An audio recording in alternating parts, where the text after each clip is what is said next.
Hello everyone, आज का हमारा टॉपिक है सोशल एंड बिहेवियरल साइंस। तो ये लॉन्ग नोट के लिए बहुत इंपॉर्टेंट टॉपिक है और वाइवा में बहुत सारी क्वेश्चंस इससे पूछे जाते हैं। तो चलिए स्टार्ट करते हैं। Social and behavioural science. Medicine and social science are interlinked in their own way with the human behaviour. ठीक है, medicine and social science are linked with behaviour, मतलब ये बिहेवियर से रिलेटेड रहती हैं। Social science are concerned with the disciplines which are committed to the study of human behavior in more scientific way. ठीक है, social science ज़्यादा scientific way में study करती है ह्यूमन बिहेवियर को, और इसमें 5 चीज़ें आती हैं। वो 5 चीज़ें कौन सी है? Sociology, social psychology, social anthropology, political science and economics. अब बिहेवियरल साइंस में क्या आती हैं? It is it deals directly with the human behaviour. और इसके अंदर क्या क्या चीज़ें रहती हैं? ये फर्स्ट की 3 थिंग्स तो रहती ही हैं, जैसे सोशियोलॉजी, साइकोलॉजी एंड एंथ्रोपोलॉजी। इनमें पॉलिटिकल साइंस और इकोनॉमिक्स नहीं होता है। तो इसमें 3 चीज़ें आती हैं। तो सोशल साइंस में 5 चीज़ें रहेंगी हमें याद रखने के लिए, और बिहेवियरल साइंस में 3 चीज़ें रहेंगी। और ये ह्यूमन बिहेवियर को social science more scientific way में स्टडी करती है, और ये ह्यूमन बिहेवियर को डायरेक्टली डील करती है बिहेवियरल साइंस को। तो ये दोनों का डिफरेंस है जो वाइवा में पूछा जाता है। देन बिहेवियर को हम कैसे डिफाइन करेंगे? It is an action and practices of any individual, family और कम्युनिटी। हेल्थ बिहेवियर क्या होता है? ये actions undertaken by the people which have positive और नेगेटिव कॉन्सिक्वेंसेज टू हेल्थ। ये वो एक्शंस होते हैं जो कि हेल्थ के ऊपर पॉजिटिव और नेगेटिव कॉन्सिक्वेंसेज लेकर आते हैं, जिन्हें हम हेल्थ बिहेवियर बोलते हैं। ठीक है, बिहेवियरल साइंस को हम डिफाइन कैसे करते हैं? Behavioural science is the science of study of human behaviour. ये ह्यूमन बिहेवियर को स्टडी करता है एट लेवल ऑफ सेल्फ, मतलब वही individual, other individual, family, community members that resulting reaction on health और program। ठीक है, हेल्थ प्रोग्राम पे। तो हम क्या करते हैं? स्टडी करते हैं। किस चीज़ को स्टडी करते हैं? हम बिहेवियर को स्टडी करते हैं, ह्यूमन बिहेवियर को स्टडी कर रहे हैं। ठीक है, किसी भी इंडिविजुअल का, दूसरे इंडिविजुअल का, सेल्फ का, फैमिली, कम्युनिटी, इन सब का।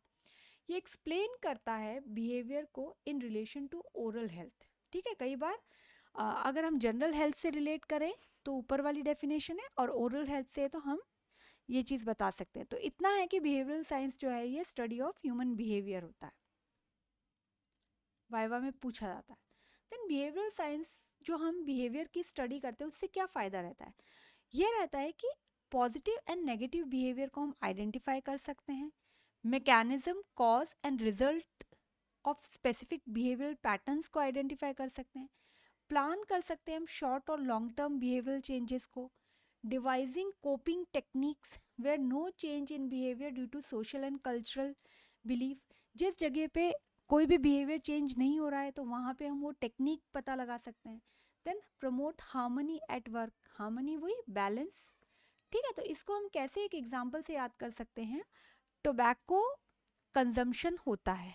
ठीक है, टोबैको कंजम्पशन है, तो हम क्या करते हैं? ह्यूमन बिहेवियर को स्टडी कर रहे हैं। उससे हमें पता चलता है कि उसका टोबैको के लिए पॉजिटिव है या नेगेटिव बिहेवियर है।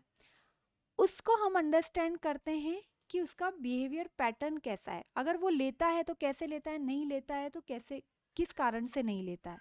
देन अगर कोई भी चेंज है बिहेवियर का, तो हम उसे लॉन्ग टर्म और शॉर्ट टर्म बेस के ऊपर हम देखते हैं कि भाई हमें, अगर कोई कंजम्पशन कर रहा है तो हम देखते हैं हमें शॉर्ट टर्म पे हम क्या, कैसे उसको चेंज करा सकते हैं, या हम लॉन्ग टर्म पे कैसे कर सकते हैं। देन अगर कोई चेंज नहीं है बिहेवियर टेक्निक, चेंज नहीं है बिहेवियर के अंदर कोई भी सोशल या कल्चर बिलीफ से, तो हम लोग कोपिंग टेक्निक को देखते हैं, जैसे कि टोबैको सीजेशन मेथड्स।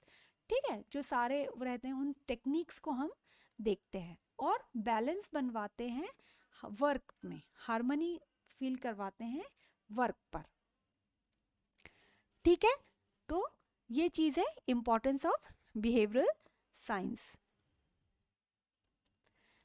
देन हमने देखा बिहेवियरल साइंस में 3 चीज़ें आती हैं, sociology, social psychology and social anthropology. और सोशल साइंस के अंदर 2 और चीज़ें इसमें ऐड हो जाती हैं, वो है political science and economics. Then सबसे पहला हम लोग देख लेते हैं सोशियोलॉजी। सोशियो मीन्स सोसाइटी, ठीक है, और लोगोस ग्रीक में रहता है साइंस, ठीक है, स्टडी ऑफ सोसाइटी, ठीक है। इसका मतलब क्या हुआ, सोसाइटी को स्टडी करना या उसकी साइंस को स्टडी करना।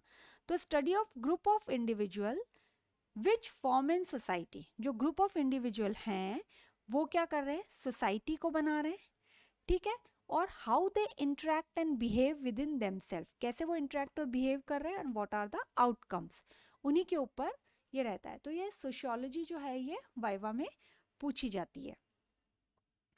देन सोसाइटी के स्ट्रक्चरल एस्पेक्ट क्या हैं, किस कम्युनिटी में वो जो ग्रुप है वो रहता है, जो ग्रुप ऑफ इंडिविजुअल है वो किस कम्युनिटी में रहता है, मतलब उनका रेजिडेंशियल लेआउट क्या है, ठीक है, वो कौन से सोशल इंस्टीट्यूशंस को यूज़ करता है, स्कूल, हॉस्पिटल, पार्लियामेंट, किन एसोसिएशन से रिलेटेड है। तो ये सारी जो तीनों चीज़ें हैं ये इंटरलिंक्ड हैं, ठीक है, क्योंकि ये सब चीज़ें वो ग्रुप ऑफ इंडिविजुअल जो है वो ग्रुप यूज़ कर रहा है, ठीक है। तो ये स्ट्रक्चरल एस्पेक्ट अगर हमें कोई सोसाइटी का पूछे तो कम्युनिटी क्या है, सोशल इंस्टीट्यूशन एंड एसोसिएशंस में आता है।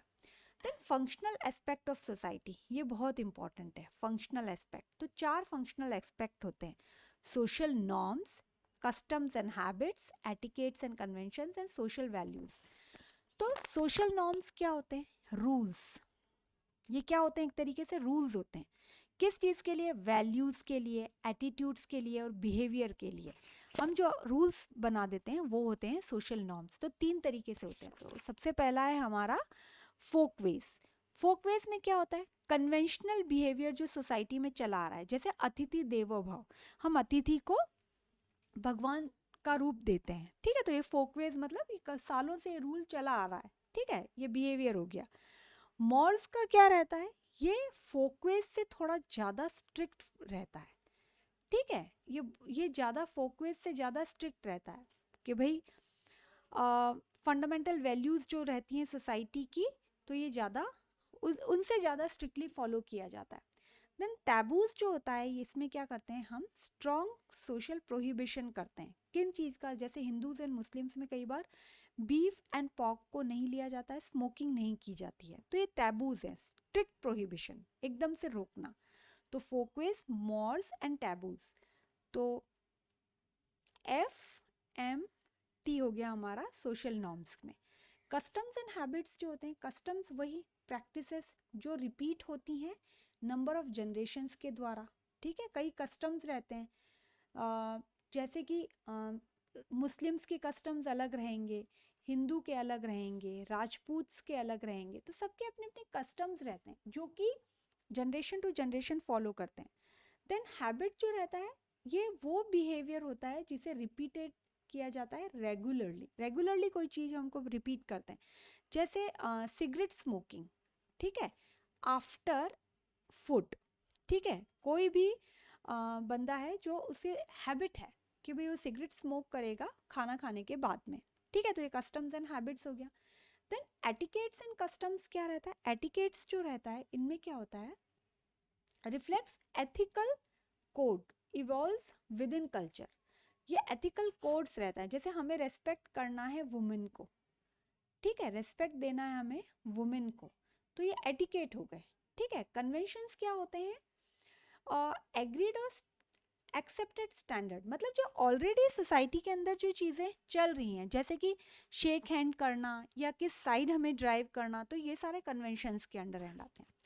नाउ सोशल वैल्यूज़ जो होती हैं वो क्या रहता है, सोशल वैल्यूज़ ये directive principle of human action है, ठीक है, डायरेक्टिव प्रिंसिपल, ये डायरेक्ट करता है और सिलेक्शन का क्राइटेरिया सर्व करता है। जैसे हमको फ्लाई करना है नेशनल फ्लैग को, ये एक नॉर्म है कि हमें नेशनल फ्लैग को फ्लाई करना है, बट इसके पीछे फ्लाई करने के पीछे उसकी वैल्यू क्या है, वैल्यू है पेट्रोटिज्म की, ठीक है, वैल्यू क्या है इसकी, वैल्यू है पेट्रोइटिज्म की, होली नेचर की।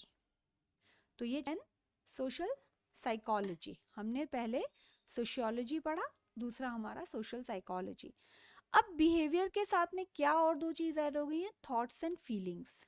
ठीक है, कि how and why perceptions, thoughts, opinion, attitudes and behaviour vary in groups and society. के भाई क्यों, वाई एंड हाउ वाला क्वेश्चन इसमें ऐड हो गया बिहेवियर के साथ में।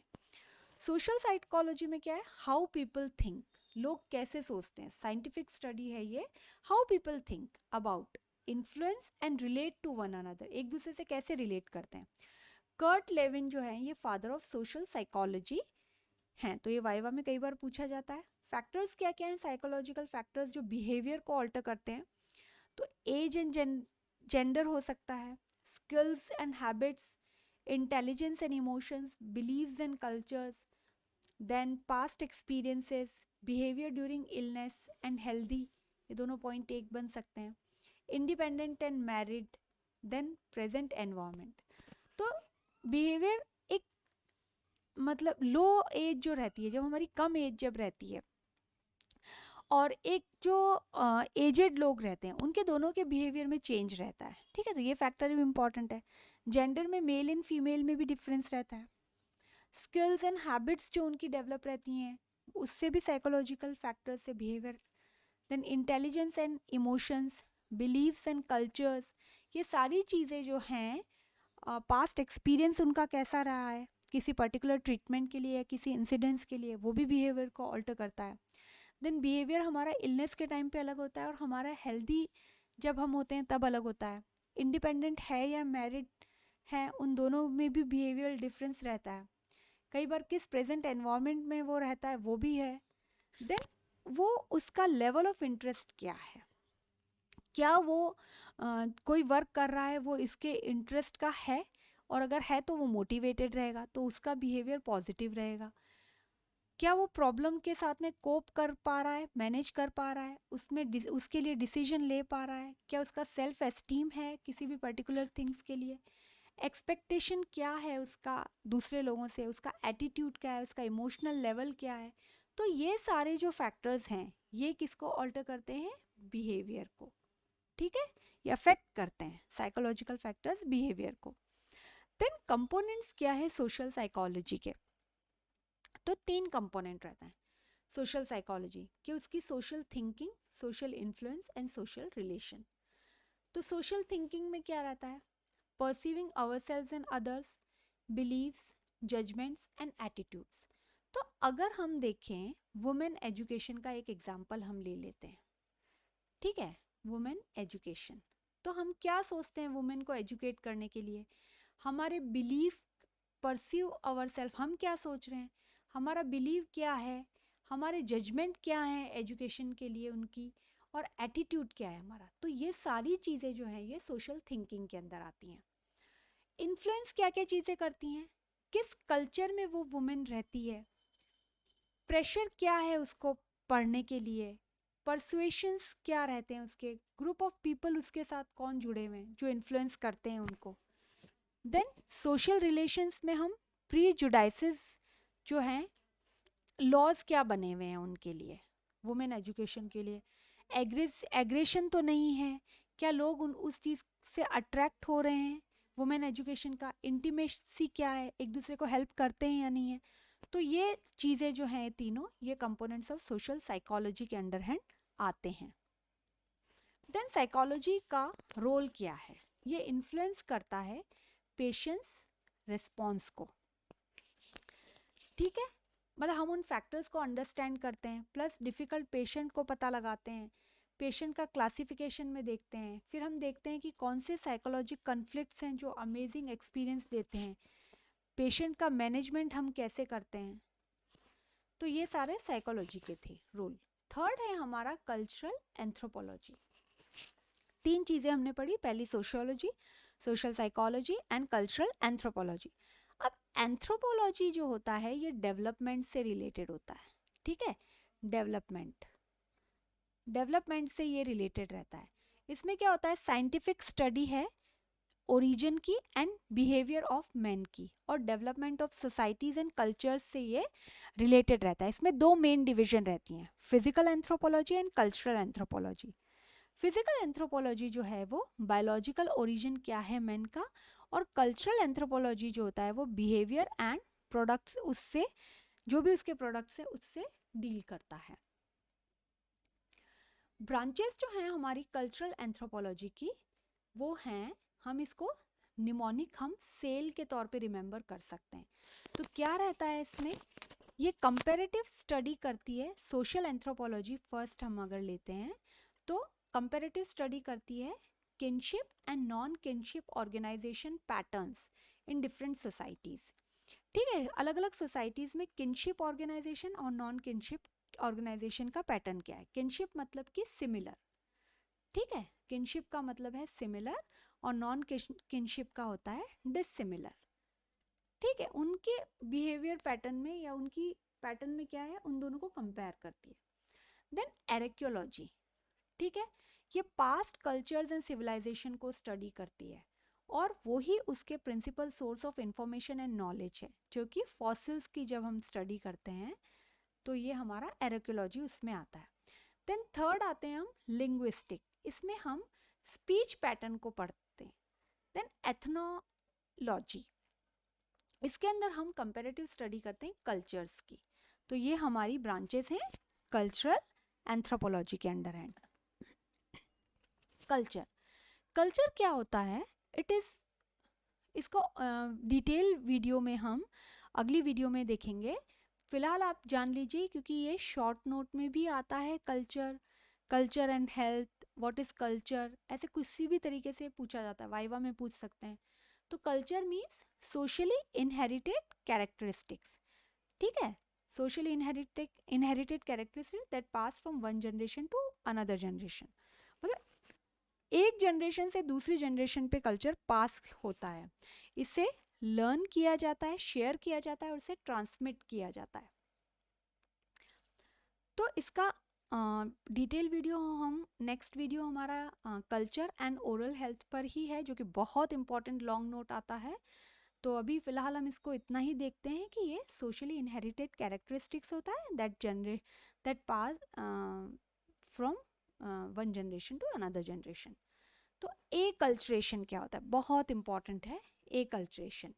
शॉर्ट नोट में, वाइवा में और लॉन्ग नोट का पार्ट हो सकता है, ठीक है, लॉन्ग नोट का ये पार्ट हो सकता है। तो एकल्चरेशन मीन्स कल्चर कॉन्टैक्ट, ठीक है, दो लोगों के बीच में जो अलग अलग टाइप के कल्चर होते हैं उनका डिफ्यूजन होता है, मतलब एक दूसरे से वो कल्चर कॉन्टैक्ट करते हैं। ये इनका कल्चर ये एक्सेप्ट करता है, इनका कल्चर ये एक्सेप्ट करता है, इसे हम कल्चर कॉन्टैक्ट या एकल्चरेशन बोलते हैं, जिसको हम 5 तरीके से कर सकते हैं। पहला है हमारा trade and commerce, then industrialisation, propagation of religion, education and conquest. इनसे हम अपना कल्चर एक्सचेंज कर सकते हैं। सपोज कीजिए जो tobacco all over world use किया जाता है, वो इसका बेस्ट एग्जाम्पल है हमारा कल्चर कॉन्टैक्ट का, ठीक है। ये कल्चरल बिहेवियरल पैटर्न्स जो होता है लोगों का, उनको शेप कौन करता है, रेडियो, टीवी, सिनेमा, तो ये इम्पॉर्टेंट फैक्टर है। तो जैसे ब्रिटिशर्स हमारे इंडिया के अंदर आए थे तो हमने उनका कल्चर अडॉप्ट किया, जैसे कई सारी चीज़ें, इंग्लिश को हमने अडॉप्ट किया उनका, देन हम लोगों ने उनका क्रिकेट अडॉप्ट किया। तो ये सब क्या है, कल्चर कॉन्टैक्ट ही तो है, उनकी चीज़ों को हमारे कल्चर के अंदर लेना। तो ये एकल्चरेशन बहुत इंपॉर्टेंट है, शॉर्ट नोट में आता ही आता है। देन एंथ्रोपोलॉजी जो हम पढ़ रहे थे, डेवलपमेंट जो था, तो फिजिकल था, और इसका हमने देखा था कल्चरल एंथ्रोपोलॉजी, 2 डिवीजन देखे थे। तो स्कोप क्या है एंथ्रोपोलॉजी का, तो एक तो हैबिट चेंज करने में और कस्टम चेंज करने में ये इंपॉर्टेंट रोल प्ले करता है, स्पेशली रूरल्स और ट्रेडिशनल फैमिलीज़ में। देन सोशल इंटरेक्शन और कम्युनिकेशन में हेल्प करता है। देन ये इंपॉर्टेंट रोल प्ले करता है कम्युनिकेशन स्ट्रैटेजीज़ में, जहाँ पे अर्बनाइजेशन और लाइफस्टाइल चेंज हुई हैं। देन डिसीजन मेकिंग के अंदर सोशल एंथ्रोपोलॉजी बहुत इंपॉर्टेंट रोल प्ले करता है, ठीक है। तो ये स्कोप है कल्चरल एंथ्रोपोलॉजी के। देन हमने देखा था कि सोशल साइंस के अंदर टोटल 5 हैं और बिहेवियरल में 3 हैं। ये इंपॉर्टेंट है, वाइवा में पूछा जाता है। तो ये 3 तो हमारे कॉमन है सोशल और बिहेवियरल में, लेकिन सोशल में पॉलिटिकल और इकोनॉमिक्स और एक्स्ट्रा है, क्योंकि ये साइंटिफिक स्टडी करता है ह्यूमन बिहेवियर को और ये डायरेक्टली डील करता है ह्यूमन बिहेवियर को, बिहेवियरल साइंस। तो ये पता होना चाहिए। देन हमने जो 2 एक्स्ट्रा सोशल, उनके अंदर इकोनॉमिक्स जो होता है उसमें क्या रहता है, फूड, शेल्टर एंड क्लोथिंग। ठीक है, हम कहते हैं ना रोटी, कपड़ा और मकान, इसकी कमी भी और इसकी एक्सेस भी है ना ह्यूमन बिहेवियर को अफेक्ट कर सकती है। ठीक है, तो इसका प्रोडक्शन, डिस्ट्रीब्यूशन एंड कंजम्पशन, ये 3 बेसिक एसेंशियल्स हैं जो कि इकोनॉमिक्स से रिलेटेड रहते हैं। देन पॉलिटिकल साइंस के अंदर हम देखते हैं it deals with the constitution, government, laws. तो एक डिसिप्लिन होता है इसका बिहेवियर के ऊपर, तो ये भी बिहेवियर से डील करती है। तो ये दोनों चीज़ें जो है हमारी सोशल साइंस में आएंगी। बिहेवियरल में ये दोनों लास्ट की इंक्लूड नहीं है। तो आई होप आप